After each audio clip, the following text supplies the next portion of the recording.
நண்பர்களே வணக்கம். மாணவர்களுக்கு ஒரு வார்த்தைங்க. எப்படி படிக்கணும் ஒரு புஸ்தகத்தை?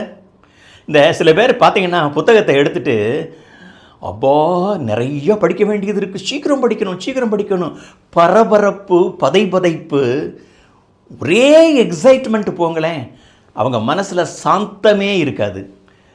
உள்ள கொதிப்புன்னு சுவாமி சித்பவானந்தர் சொல்லுவார். அந்த பாயிலிங்காக இருக்கும் எப்போவுமே. சீக்கிரம் படிக்கணுன்ற ஒரு எண்ணம் தான் அவங்கள உத்வேகம் அப்படி மேலே கொண்டு போய்கிட்டே இருக்கும். அப்படி படிக்கக்கூடாதுங்க. மனசில் எப்போவுமே சாந்தம் இருக்கணும். Equilibrium is verily yoga, Bhagavad Gita சொல்லுது. மனசை நடு நிலையில் வச்சுருந்தோம்னாக்கா அதுதாங்க யோகா.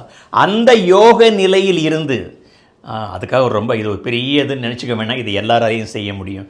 அப்படி சாந்தமாக மனசை அமைதியாக வச்சுக்கிட்டு நீங்கள் ஒரு சாப்டரை படித்து பாருங்கள் மாணவர்களே. அந்த சாப்டரில் என்னென்ன இருக்கோ அது பூரா அப்படியே மனசில் பதியும். பேக்லாகை பற்றி கவலைப்படாதீங்க. இப்போ என்ன படிக்கிறீங்களோ ஃபோக்கஸ்டு கான்சன்ட்ரேஷன் இருந்துச்சு அப்படின்னாக்கா நிச்சயமாக நம்மளால் அதை கிரகிக்க முடியும்.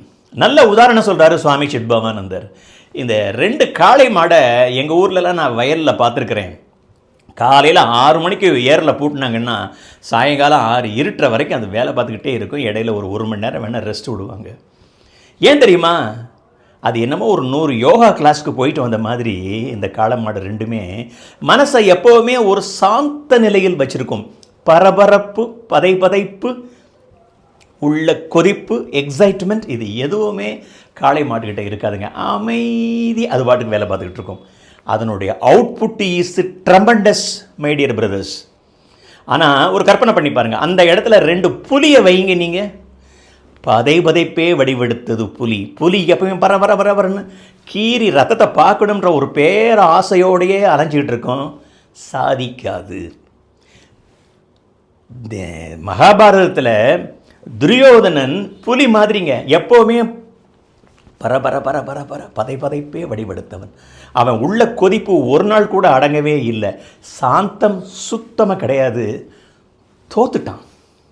எவ்வளவு படைபலம் இருந்தாலும் தோத்துட்டான். ஆனால் யுதிஷ்டர், தர்மராஜா சாந்தமே வடிவெடுத்தவர். மனது சம நிலையில் இருந்தது. Equilibrium is verily yoga. அப்படி சாந்தம், உள்ள கொதிப்பு கொஞ்சம் கூட கிடையாது. பதைப்பு கிடையாது, பரபரப்பு கிடையாது. மகாபாரத போரில் ஜெயிச்சார். மாணவ செல்வங்களே, நீங்கள் தர்மராஜா யுதிஷ்டிரன் மாதிரி இருக்கணும். அப்படி நீங்கள் படித்தீங்கன்னாக்கா நீட் எக்ஸாம், யூபிஎஸ்சி, 10th, +2 எந்த புத்தகத்தையும், ஃபிலாசபி புக்கு எதை படித்தாலும் சரி உடனே நம்ம கிரகிச்சிக்க முடியும். எனவே மனசை சாந்தமாக அமைதியாக வைத்து வாசிக்க வேண்டும். வணக்கம்.